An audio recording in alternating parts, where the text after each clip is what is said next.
Hey, Clint, Hey, good morning. I am so sorry to be late. you're Uh, fine. What's up, man? it's good. Things are good. My kid's bus was late, so I was standing at the bus stop, going like, "All right, let's get a move on here, guys." Hey, But believe all's me. I 100% get it. I do it every morning with my son, so I know for sure. Where are you located? I'm in Kansas City. Yeah, I am I'm too. in Parkville. Where are you? I'm actually in Grandview right now, but I live in Lee Okay, Summit. okay. I'm in Parkville, so we're kind of opposite ends. Yeah, I actually grew up when I was a kid. I lived in a townhome in Parkville. Really? Like some of my very early galvanizing memories of seeing Howard Cosell on Monday Night Football all come from that townhome. In fact, I haven't. I think my first memory of being alive on this planet was being on my back and looking at like a skylight, like a window in the. So anyway, I've got a lot of fond memories. Hey, so it's great to meet you, man. Thank you for taking a minute out. And Absolutely. I want to begin, and this might be a little bit easier because we're regionally kind of akin to each other here. Yeah. Um, how did you get through COVID? How did that time period work for you, and how does it change the way that you do things now that entering that post-pandemic part of our lives? How did I get through COVID, man? Like, I think the answer there is everything, right? Like the whole world changed, and for me, COVID was a really interesting experience. Um, I was actually in Dallas at the time, like that's where we were located, and we had spent about 10 years living in Texas, and I was working for a company there. COVID was obviously incredibly interruptive to our business model. Um, and so I helped the company get through that. And then my family and I actually relocated here to Kansas City for a new opportunity in the middle of COVID. And so for me, how did I get through COVID? I think a lot of it was kind of just not like, I don't want to say ignoring it because like that feels very cavalier. But a lot of it was just saying, look, this is a thing, right? Like this is a thing. It's not the thing. And, Yeah. and so, are we going to go outside? Yeah, we're going to go outside. Are we going to do stuff normally? Yeah. Is it going to look a little different? Sure is. Sure is. And then we moved, and the process of buying a house in the middle of COVID, right? Well, I we bought the house that I'm sitting in right now, and my wife never set foot in it. I walked through it for about 7 minutes. Um, Everything was picture based, right? When we got here, we couldn't furnish it because nothing was in stock, and so like our basement, we had a beautiful basement that was filled with lawn chairs because that's all we could get. And so like I think a lot of it really, psychologically was just don't let it be the defining thing, right? Like it's gonna impact everything we do, whether it's business, whether it's family, whether it's the way my kids grow up. Like everything is touched by it, but nothing can be defined by it, Yeah. right? And you have to live in that mentality of like this is a thing, not the thing. Yeah, for sure. Well, that kind of plays into who you are, and I want to get to the essence of your profession. I'm going to put you in Yeah, front of a bunch of third graders at a career day. One of the kids looks up and says, "Hey, what do you do for a living?" How do you answer them? yeah. Well, what I do and what I have done at every stop along my career um, has been put people in a position to be effective. Right? When you really dial it in, being a leader, it doesn't matter what industry you're in, it doesn't matter what company you work for, it doesn't matter what the title is. But if you lead people, your job is to put them in a position to be successful. And so that looks different every day. It looks different at every role. It looks different with every logo on your shirt. But at the end of the day, it's the same thing over and over again, which is how do I take somebody and make them a little bit better today than they were yesterday? And that can be skills development. That can be, providing some strategy. That can be helping to organize the company or the business or the team in an effective way. But at the end of the day, it's about one thing, and that is putting people in a position to be more successful than they thought they could be. So, when you were that age, what did you want to be when you grew up? Um, I think it varied by day. Some days it was an astronaut, some days it was a baseball player, some days it was a scientist and an inventor. Um, but I think a lot of as I got older, um, probably into fifth, sixth, seventh type age, that those grades, it actually oriented itself a lot around government. I wanted to be in politics. I wanted to be in the governmental process.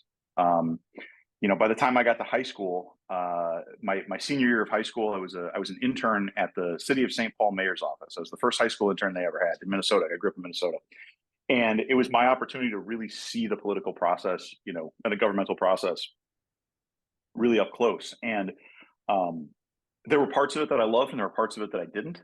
And I think in large part that kind of shaped the way I have approached life since then. Right, like it was a wonderful experience that that I had to have this incredibly inside baseball look at something that most people don't get to pull that curtain back on. Yeah. So So yeah, good. no, I was just going to say real quick, what are your thoughts now? Do you still feel like you want to be in some kind of government capacity, or is the way that the government and the political scene has turned the way it Yeah, has?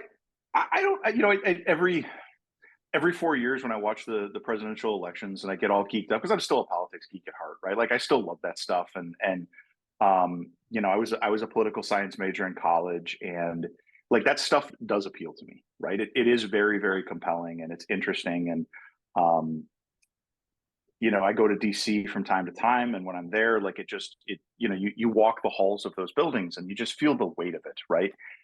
Um, and I think where I've landed on it is like what I was fascinated by when it came to politics and it came to government really is two things, right? The first one is the history of it and the pomp and circumstance and all of the the weight of that. And I think about the time I spent in the military and the impact that that had on me, and the ability to say I'm part of something that's bigger than me, and I'm part of something that's older than me, and the line is longer, and all of that. And I think that that is really a compelling um, it's a compelling component of it, but I think I've kind of scratched that itch, right? And the other side of it, the mayor of St. Paul, when I was working for him, he ended up becoming a United States Senator, Norm Coleman.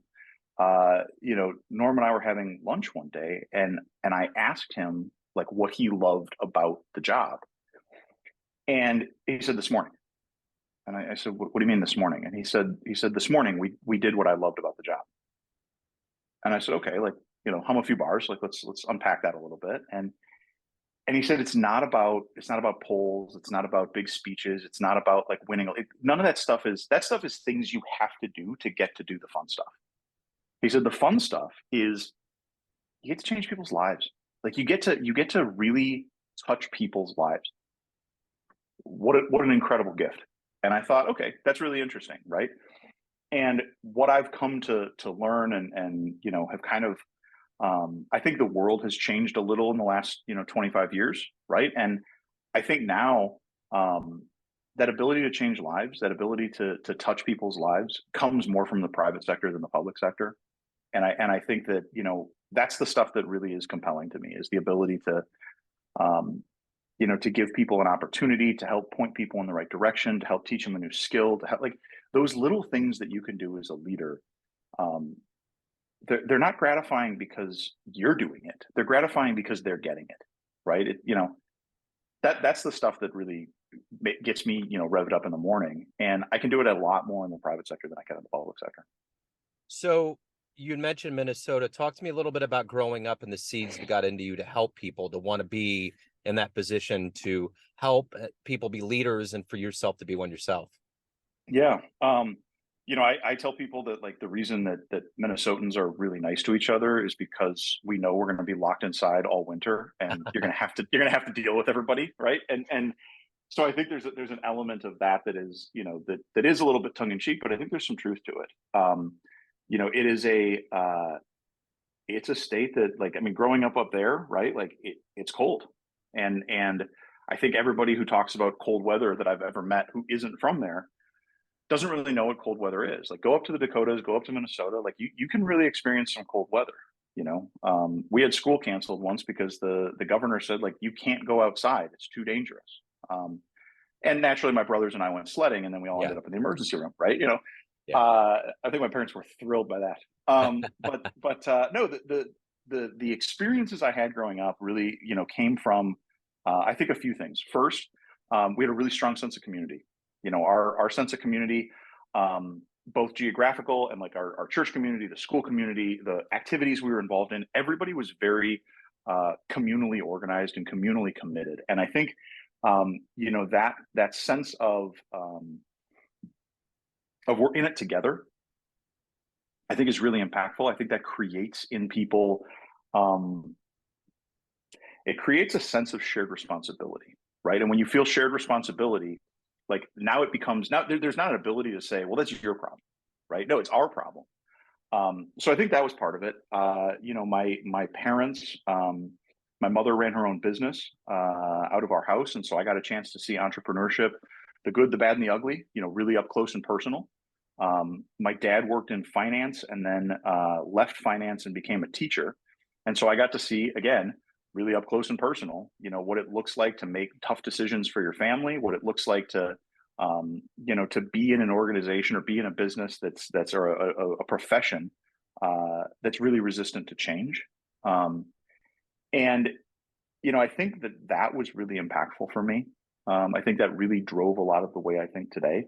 And then as I got older, my brothers and I were pretty good swimmers, and so I have two younger brothers, and the three of us, swam together for years. And I think swimming was a really interesting thing for us because it's an individual sport that's competed in a team environment, right? And so there's very much you do the best you can do, right, to benefit the team. And it was a great lesson for me, to see. I mean, they were better than I was, and that bothered me for a while. And then one day I realized, hold on a second, like my team gets the points when they score, so why am I mad? Like this is a good thing, right? And I think that individual sport played in a team context, whether it's swimming, whether it's golf, whether it's tennis, things like that, I think are really good to learn because it teaches you teamwork in a different way than you learn, playing baseball, playing football, playing basketball, right? And I played, regular team sports as well, but I think that individual aspect is a really interesting dynamic. So I think a lot of those things came from when I was a kid. Yeah. So who's been a hero for you? Who's been a hero for me? I think growing up, obviously, I was a Minnesotan kid in the 1980s. Like Kirby Puckett's the greatest hero of all, and then you find more things out about him as he gets older, and you go, oh, maybe not. I think that probably at the top of that list, or in that mix, I'm a huge Ronald Reagan aficionado. Politically, I was always very aligned with him, but I think his sense of leadership, his inspiration of hope.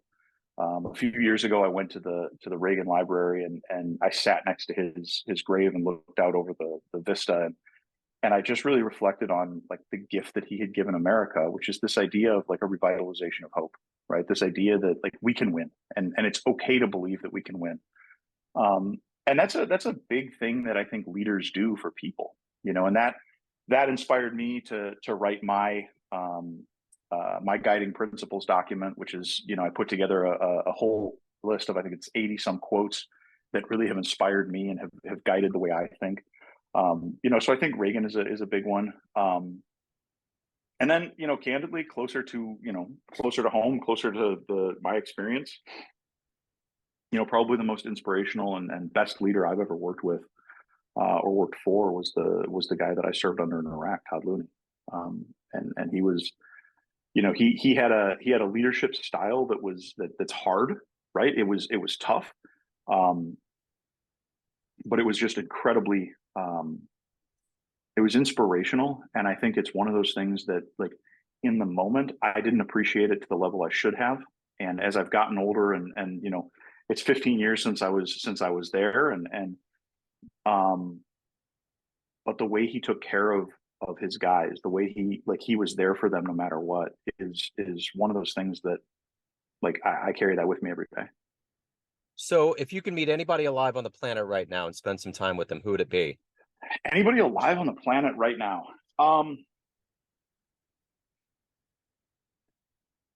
I'm probably suffering a little bit here from, like, the adjacency bias, right? Like it's the recency bias. But I would love to spend some time with Jay Monahan, the PGA commissioner.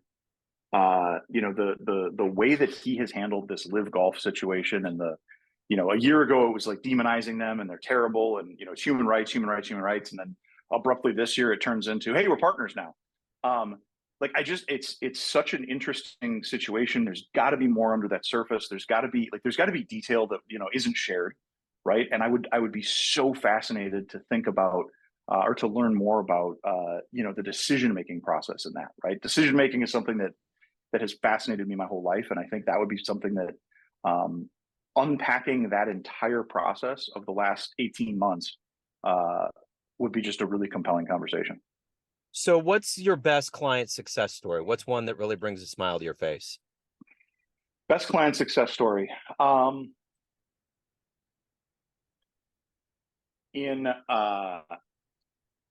2010, I want to say it was about 2010. I was working for Ruan Transport Trucking Company. I was in Dallas. We were, it was 10. I was on vacation, and I got a call from the client, and they said the client was Blockbuster Video, right? So this tells you how old the story is, and they said, we're shutting down all our stores next week, and I said, well, that's interesting. Like, that's not good. It's not good news from your client. And they said, but we need you to get everything from those stores back to our warehouse. And I said, oh, okay. Like, when are we thinking about doing that? Right. And he said, this week. And I said, well, it's Wednesday, so this week really doesn't have a lot left. But he said, yeah, we need it done by Friday. Everything needs to be out of those stores by Friday. Oh, okay. All right. Across the state, the region, no, the country. And I said, oh, okay. So I hung up and I called my team and I said, hey, so here's some things that are happening. Here's some interesting news. And everybody on the other end, it was kind of silent. There was this moment of like, really? So that's okay then. And I said, I'm going to get a flight back. I'll be back in the office tomorrow. And they said, no, you won't. No, you're staying on vacation. You earn the vacation. We got this. Okay. And so over the next 3 days, they coordinated, I think it ended up being like 500 trucks across the United States to pick up at all of these Blockbusters across the United States. The trucks had to have lift gates on the back so that they could load them in the parking lot because the stores don't have, loading docks, right? And they're routing, they're picking up a pallet of stuff here and like a bookshelf there and, a tote full of microwave popcorn at this one and like all of this insane stuff. And these guys just crushed it. And we were able to help Blockbuster in a time where, they're filing for bankruptcy. The world is coming down around them. The last thing they want to be thinking about is like, can this work? Right. And I was so in awe at how my team just said, oh yeah, we got this. Like you have done your job. You put us in a position to be successful. We got it. Like, this is what we're here for. And I remember coming into the office that next Monday after coming back from vacation and just going like, yeah, this is the good stuff. Like, this is why we do it. Right. We took care of the client. My team crushed it. Like, I was able to sleep at night. I got to spend time with my wife. Like, it was one of those things where it was like, yeah, this is why we do what we do. So everyone out there has a perception of you, family, friends, clients, colleagues, but you're in control. What's your perception of you? Who do you think you are? I think who I am is a work in progress, right? I think that the idea that my wife and I actually were talking about this the other day. Like, if I look at my true core values for me personally, right? It's loyalty, it's honesty, and it's growth. Like, those are the three things that I'm just defined by. I'm always going to tell you how I think. I'm always going to tell you what I think. I'm always going to tell you the truth. If you're my guy from here on, right? Like, I don't leave people behind. Somebody who's on my team is always on my team. But the biggest one, I think, is growth. I know that I'm not finished. I know that there are things for me to learn. I know that there are things for me to, develop and build and grow. And I want to be better tomorrow than I am today. And that requires, I think, some introspection. It requires the willingness to be wrong, the willingness to step in the hole and twist your ankle. And that's okay, right? It's okay. But there are definitely parts of me that are better than they were yesterday. And there's definitely parts of me that I'm hoping to make better today. Right. And then there's parts that are going to, wait till next week. Yeah. But I think those are Yeah, I think imperfect and incomplete, right? I think that's probably how I see it. So if anyone out there wants to hire you, learn more about you, anything pertaining to your world, where can they go? ClintRusch.com. ClintRusch.com. That's how to get in touch with me, and that's the best way to find out about me. One-stop shop, right on. Clint, this has been great, man. Thank you. Send my Thank best to you. Parkville, and yeah, I will. until next time, Appreciate it. take care. Thanks so much.